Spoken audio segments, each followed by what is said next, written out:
Selamat malam pemirsa, dan selamat datang kembali di meja berita kami yang selalu mengikuti perkembangan paling panas di dunia hiburan. Selama berminggu-minggu, panggung Dangdut Academy 7 telah menjadi arena pertarungan yang intens, bukan hanya antara melodi dan cengkok, tetapi antara bakat dan kekuatan finansial. Semua mata tertuju pada satu inovasi yang kontroversial, sistem virtual gift atau VG. Malam ini, kami mengonfirmasi bahwa teka-teki itu telah berakhir. Indosiar dikabarkan secara resmi menghentikan atau setidaknya mengubah secara drastis sistem VG yang telah memecah belah penonton dan bahkan para juri. Keputusan ini merupakan langkah dramatis yang menegaskan betapa cepatnya sebuah eksperimen bisa menjadi krisis. Mari kita selami 10 poin penting yang merangkum mengapa sistem hadiah virtual ini yang dimaksudkan sebagai booster justru berubah menjadi bumerang bagi integritas kompetisi.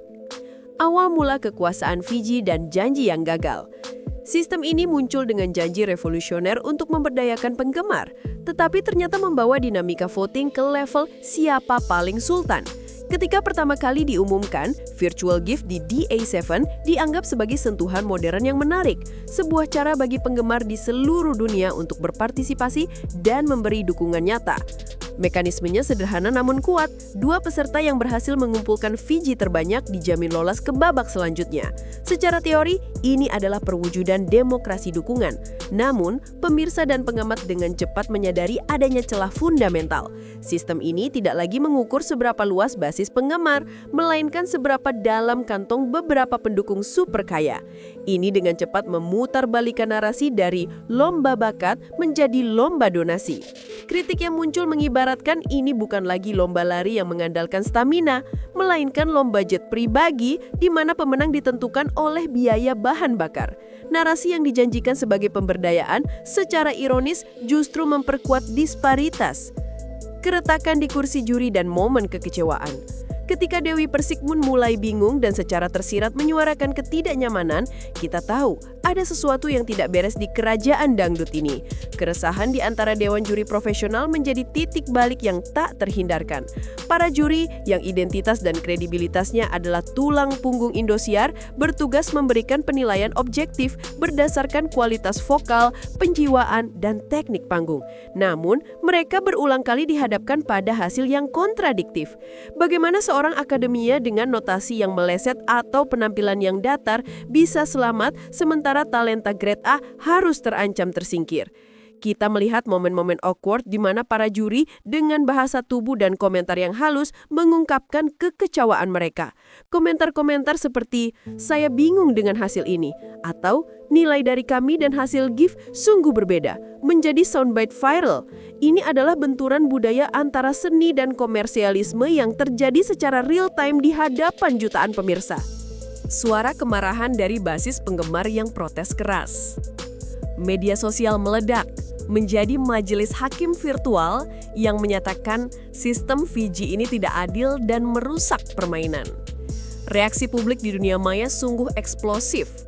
Jutaan komentar dan tagar mendominasi lini massa, semua menyuarakan satu sentimen yang sama, sistem VG telah merusak integritas DA7. Para pemirsa setia yang telah mengikuti kompetisi dangdut selama bertahun-tahun merasa dicurangi dan kehilangan stake mereka dalam hasil akhir. Mereka berpendapat, jika uang bisa membeli kelolosan, lalu apa gunanya bersusah payah berlatih dan menampilkan performa terbaik? Protes ini bukan hanya tentang siapa yang menang, tetapi tentang prinsip keadilan.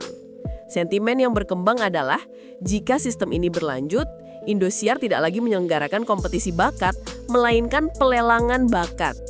Tekanan dari masa ini menjadi faktor penentu yang memaksa manajemen puncak untuk bertindak.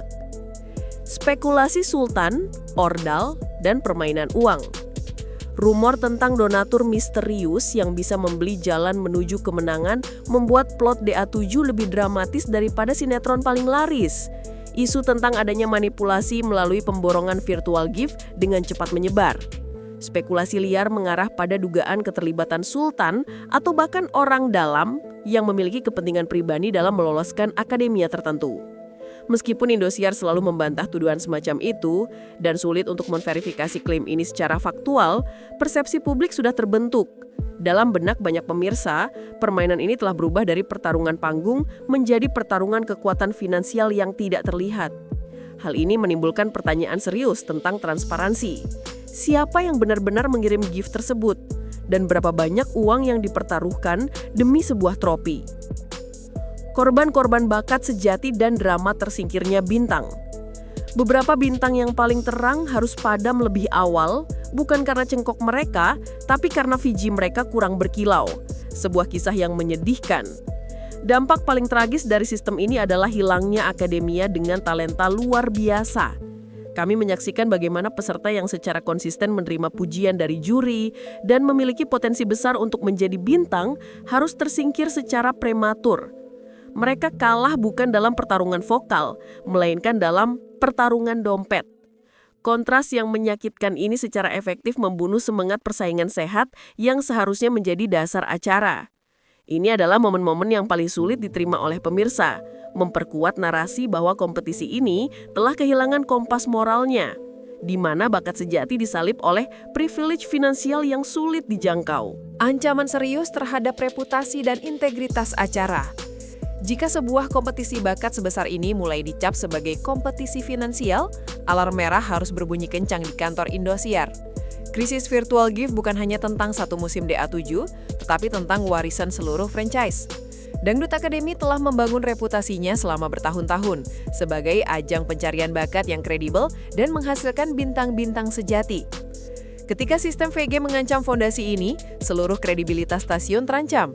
Indosiar dihadapkan pada dilema, mempertahankan sistem yang menguntungkan secara komersial tetapi merusak integritas atau membuat perubahan drastis untuk menyelamatkan reputasi jangka panjang.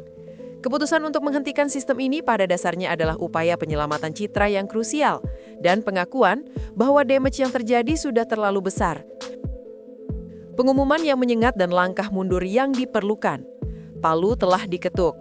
Penghentian benefit VG ini adalah pengakuan tidak langsung bahwa eksperimen sistem telah gagal total.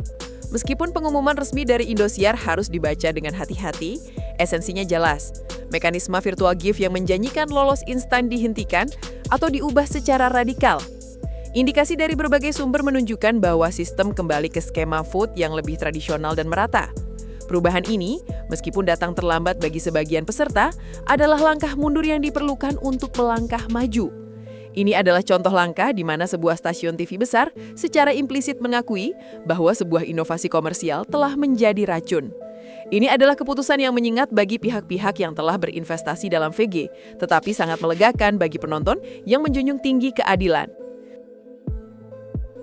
Transformasi menuju sistem vote dan harapan baru. Dari hadiah virtual yang lahal dan eksklusif, kita kembali ke vote yang ramah dompet, sebuah kemenangan kecil bagi publik yang kritis. Dengan mengakhiri dominasi virtual gift, Indosiar memberikan harapan baru bahwa sistem vote yang lebih inklusif akan diterapkan. Sistem vote yang tradisional yang memungkinkan setiap penonton memberikan satu suara tanpa biaya besar, cenderung lebih mencerminkan popularitas akademia secara massal, bukan sekedar kemampuan finansial basis pendukung mereka. Perubahan ini mengembalikan kekuasaan ke tangan pemirsa yang lebih luas. Kini, pertarungan sejati kembali pada siapa yang bisa memenangkan hati rakyat, bukan siapa yang bisa mendapatkan donasi paling besar. Ini adalah transisi dari era dangdut premium ke era dangdut milik semua. Refleksi masa depan kompetisi televisi Indonesia. Kisah Fiji ini akan menjadi catatan kaki penting bagi semua produser. Batasan antara hiburan, bakat, dan bisnis harus selalu jelas dan tidak boleh kabur. Apa yang dapat dipelajari oleh seluruh industri televisi dari krisis Fiji di DA7? Pelajaran yang paling jelas adalah bahwa dalam genre kompetisi bakat, integritas penilaian adalah mata uang yang paling berharga. Sistem monetisasi harus diperkenalkan dengan hati-hati agar tidak secara langsung mempengaruhi hasil akhir kompetisi. Kejadian ini akan memaksa produser program lain untuk mengevaluasi kembali bagaimana mereka mengintegrasikan elemen monetisasi live streaming ke dalam format tradisional. Ini adalah pengingat bahwa penonton tidak bodoh. Mereka menuntut transparansi dan kejujuran di atas segalanya. Dampak dan kesimpulan akhir yang menggugah pikiran. Keputusan Indosiar adalah kemenangan bagi Batat, sebuah penegasan penting bahwa di panggung dangdut, suara Anda lebih berharga daripada saldo bank Anda.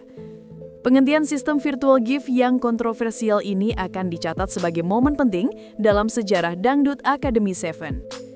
Meskipun kontroversi telah menyebabkan perdebatan sengit, langkah ini menunjukkan bahwa pada akhirnya stasiun TV mendengarkan suara publik.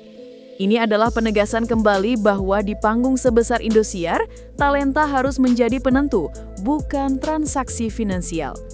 Keputusan ini menutup babak yang kacau dan membuka harapan untuk kompetisi yang lebih adil di babak-babak mendatang. Apa pendapat Anda? Apakah tindakan ini sudah cukup untuk menyelamatkan kredibilitas DA7 atau apakah damage sudah terlalu dalam? Sampaikan komentar dan pandangan Anda di bawah.